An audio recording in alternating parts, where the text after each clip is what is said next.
नमस्कार, आपल्या चॅनेलवर मनापासून स्वागत आहे। उद्या 17 ऑगस्टला सोमवारी आलेली आहे नागपंचमी आणि त्याचबरोबर नागपंचमी दिवशीच पहिला श्रावणी सोमवार आलेला आहे। त्यामुळे असा सुवर्ण योग जुळून आलेला आहे। त्यामुळे बघा, उद्या जी नागपंचमी आपण साजरी करणार आहोत त्या दिवशी काही नियम हे नक्कीच आपल्याला पाळायचे आहेत। बघा, पूर्वीपासून हे नियम जे आहेत तर ते पाळत आलेलो आहोत आपण। त्यामुळे काही गोष्टी आपल्याला माहीत असणं महत्त्वाचं आहे। नागपंचमी हा सण नाग किंवा साप यांच्याविषयी कृतज्ञता दाखवण्याचा दिवस असतो। बऱ्याच वेळेला त्यांची हत्या ही मानवाकडून होत असते, पण बघा तेवढ्याच प्रमाणामध्ये साप नाग हे शेतीसाठी देखील आपल्याला उपयोगी पडत असतात। त्याचबरोबर जे शेतातील उंदीर आहेत, घूस आहे, तर त्यांना ते मारतात आणि त्यांचा ते आहार असतात। त्यामुळे एक प्रकारे शेतकऱ्याला सापांची नागांची मदत देखील होत असते। त्यामुळेच बघा, निसर्गाचा तो एक भाग आहे। कोणताही प्राणी निसर्गासाठी अत्यंत महत्त्वाचाच असतो। त्यामुळे निसर्गाचा समतोल राहत असतो। म्हणूनच नागांविषयी सापांविषयी कृतज्ञता व्यक्त करण्यासाठी नागपंचमी हा दिवस साजरा केला जातो। नागाचे पूजन केले जाते। पूर्वी बायका नागपंचमी हा सण वारुळाला जाऊन तिथे वारुळाची पूजा करून साजरी करायच्या आणि त्याचबरोबर भावाचा उपवास देखील केला जातो। भाऊ म्हणजे अर्थातच नाग असतो। त्यामुळेच नागाचे संरक्षण व्हावे यासाठी भावाचा उपवास म्हणजेच नागदेवतेसाठी उपवास केला जातो आणि हा सण साजरा केला जातो। म्हणूनच नागपंचमीला विशेष महत्त्व आहे। नागपंचमी दिवशी नागाचे पूजन केले जाते, पण प्रत्यक्ष नागाचे पूजन करणे हे अवघड आहे किंवा ते शक्य नाही। म्हणून आपण घरातल्या घरातच नागपंचमीची पूजा ही करू शकता। आता नागपंचमी दिवशी नागाचे चित्र किंवा नागाची रांगोळी काढून किंवा नागाची जी प्रतिकृती मिळते, चिखलाची जी मूर्ती मिळते मातीची किंवा धातूची मूर्ती असेल तुमच्याकडे, तर तिचे तुम्ही पूजन करून नागदेवतेची पूजा करू शकता। असे म्हटले जाते, नागपंचमी दिवशी नागदेवतेची प्रतिमा किंवा नागदेवतेची पूजा केल्याने सर्पदंश होण्याचा जो धोका आहे तो कमी होतो किंवा मग जो कालसर्पदोष असतो तर तो देखील आपल्या कुंडलीतला नाहीसा होतो, कमी होतो। म्हणून नागपंचमी दिवशी नागदेवतेची पूजा केली जाते असे देखील म्हटले जाते।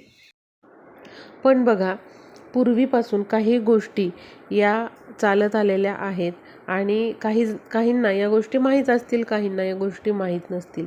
पण बघा, बऱ्याच वेळेला अशा काही खास तिथी असतात, वर्षातून त्या एकदाच येत असतात आणि त्या दिवशी काही नियम जे असतात प्रत्येक सणाचे म्हणा, प्रत्येक तिथीचे हे असतात। आपल्या शास्त्रामध्ये, पुराणामध्ये हे नियम जे आहेत तर ते पूर्वीपासून चालत आलेले आहेत। त्यामुळे ज्या त्या दिवशीचा महत्त्व ओळखून आपल्याला या गोष्टी पाळायच्या असतात। बऱ्याच वेळेला काय होतं, काही गोष्टी आपल्याकडून पाळल्या जात नाहीत आणि त्यामुळे आपल्या कामांमध्ये देखील काही अडचणी या येऊ शकतात।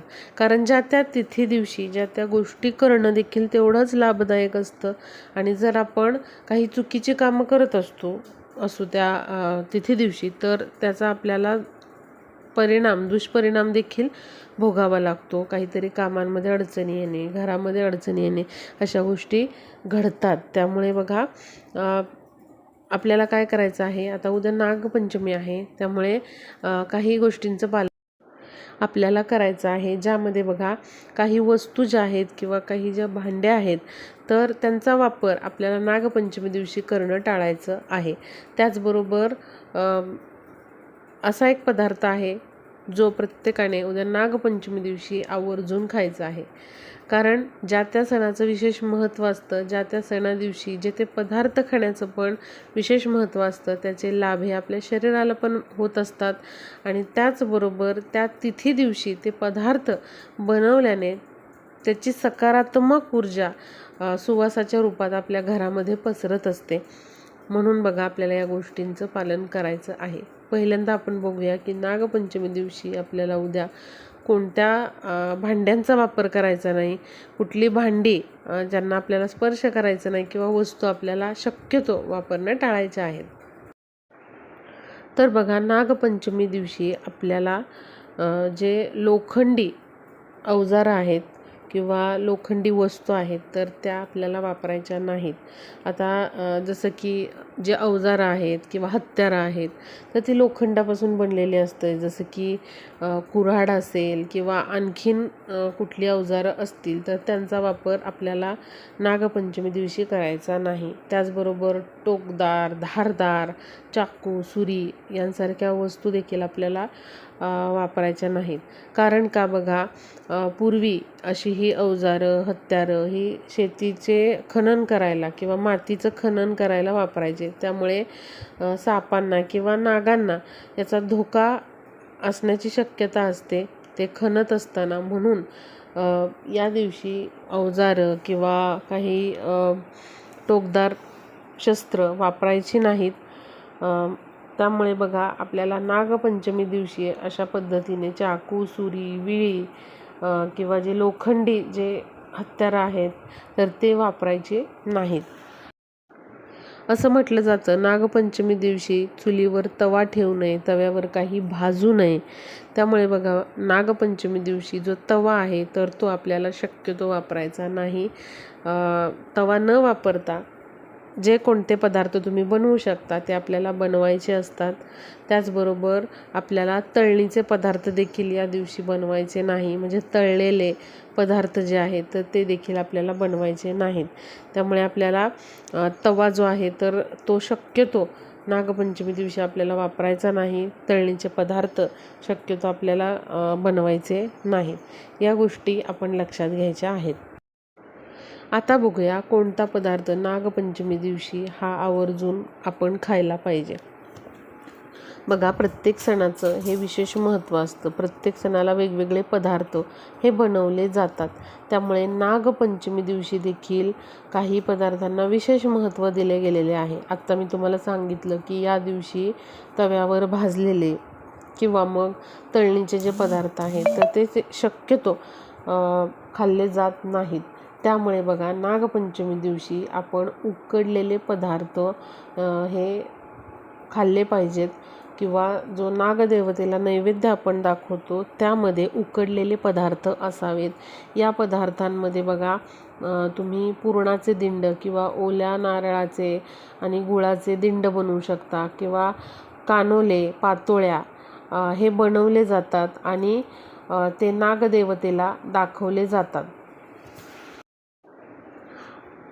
त्यामुळे बघा, उद्या आपल्याला नागपंचमी दिवशी उकडलेले पदार्थ जे आहेत तर ते खायचे आहेत.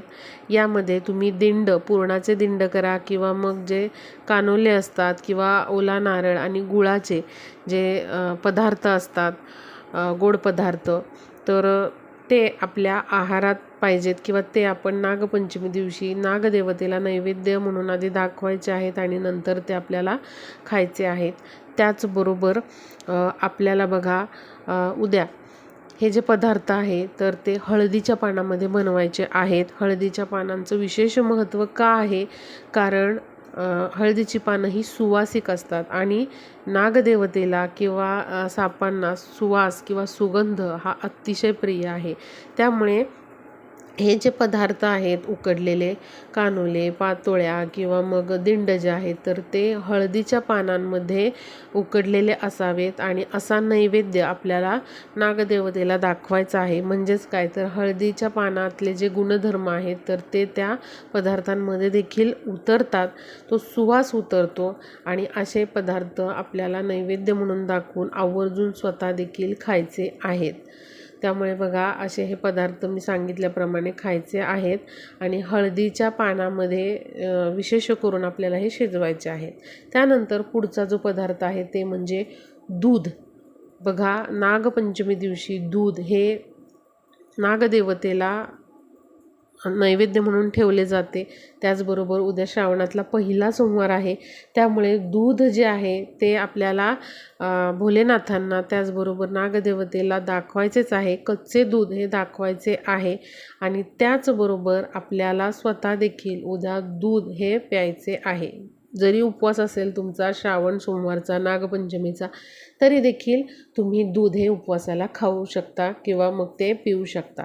त्यामुळे बघा उद्याचं जे महत्त्व आहे, विशेष महत्त्व आहे, नागपंचमी आहे, त्याचबरोबर श्रावण सोमवार आहे, त्यामुळे दूध देखील आपल्याला उद्या आवर्जून प्यायचं. 1 चमचा भरून तरी दूध हे आपल्याला प्राशन करायचं आहे. जे तुम्ही नैवेद्य म्हणून ठेवलेलं आहे त्यातलंच थोडंसं दूध घरातील सर्वांना तुम्हाला प्रसाद म्हणून द्यायचं आहे. आणि पुढची जी वस्तू आहे ती म्हणजे लाह्या. बघा ज्या लाह्या असतात त्यांचं नागपंचमी दिवशी अत्यंत महत्त्व आहे. लाह्यांचा नैवेद्य हा नागदेवतेला दाखवला जातो, त्यामुळे लाह्या देखील उद्या आपण नागपंचमी दिवशी खायच्या आहेत. आणि पुढची जी वस्तू आहे आणि शेवटची वस्तू आहे ती म्हणजे फुटाणे. फुटाणे म्हणजे अर्थातच ती हरभरा डाळ असते, त्यामुळे हरभरा डाळीचं सेवन हे आपल्याला नागपंचमी दिवशी करायचं आहे. मग तुम्ही फुटाणे खावा किंवा जी हरभऱ्याची डाळ आहे तर ती तुम्ही त्याचं पुरण करून त्याचे पदार्थ दिंड किंवा पुरणपोळी असे खावा. पण हरभऱ्याची डाळ ही आपल्याला उद्या आपल्या आहारामध्ये असली पाहिजे. त्याचा नैवेद्य हा आपण नागदेवतेला दाखवायचा आहे. मग तुम्ही फुटाणे खाल्ले तरी चालेल. तर अशा या गोष्टी आपल्याला पाळायच्या आहेत. या पदार्थांचं सेवन हे आपल्याला उद्या नागपंचमी दिवशी अवश्य करायचं आहे. आणि विशेष म्हणजे उद्या श्रावण सोमवार आहे, त्यामुळे उपवासाला आपल्याला भगर किंवा वरईचा तांदूळ जो आहे तर तो खायचा नाही, कारण महादेवांच्या उपवासाला वरई ही वर्ज्य असते, चालत नाही. त्यामुळे वरई सोडून तुम्ही बाकीचे जे उपवासाचे पदार्थ आहेत तर ते खाऊ शकता.